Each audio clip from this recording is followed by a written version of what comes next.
আলোচনার বিষয়বস্তুগুলো ছিল মূলত সম্ভবত নির্বাচন।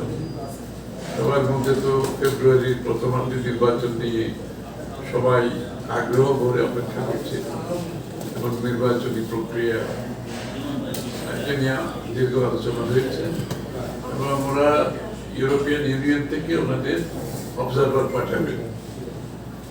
সরকারের পক্ষ থেকে, ইলেকশন কমিশনের পক্ষ থেকে যে অনুরোধ আসছে তার পরিপ্রেক্ষিতে ওরা সিদ্ধান্ত নিয়েছে তারা অবজারভার পাঠাবে।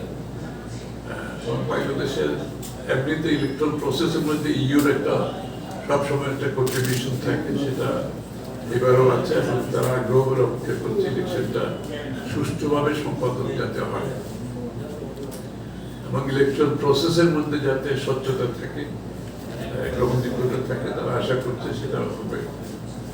আর বাংলাদেশ ইউর অর্থনৈতিক সম্পর্ক তো অনেক পুরনো, যে আজকে আমাদের বাংলাদেশের রেডিমেড গার্মেন্টস যে জায়গায় এসছে সেটা কিন্তু ইউর এই যে market access, duty free market অ্যাক্সেসের কারণে এসছে, সেটা তারা অব্যাহত রাখতে চায় এবং আগামী দিনে তারা চায় বাংলাদেশ ইউ রিলেশনশিপে আমাদের ব্যবসা যাতে অব্যাহত থাকে এবং বাংলাদেশের মধ্যে গণতন্ত্রকে প্রাতিষ্ঠানিক রূপ দেওয়ার ব্যাপারে যে সংসদ থেকে শুরু করে, তারপরে সরকার গভর্নেন্স থেকে শুরু করে, জুডিশিয়ারি থেকে শুরু করে সবকিছুর উপরে যে একটা স্বাধীনভাবে তারা সাথে সবাই যাতে কাজ করতে পারে, সাংবাদিক সবাই, যে স্বাধীনতা মুক্ত পরিবেশ ডেমোক্রেসিকে সত্যিকার অর্থে একটা প্রাতিষ্ঠানিক রূপ দেওয়ার জন্য তাদের সহযোগিতা অব্যাহত থাকবে। তারা এই কাজটা করতে চায়, তারা বিগত দিনে অনেক বহুলাংশে করেছে, সামনে সেটাকে আরো বাড়াতে চায়, কাজটা করতে চায়। অবশ্যই এটা আমরা স্বাগত জানাচ্ছি।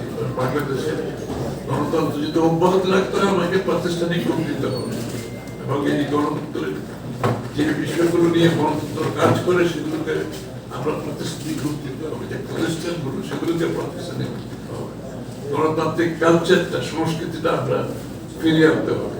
যে ভ্যালিউজ গুলো নষ্ট হয়ে গেছে সেটাকেও ফিরিয়ে আনার ব্যাপারে আমরা আলোচনা করেছি।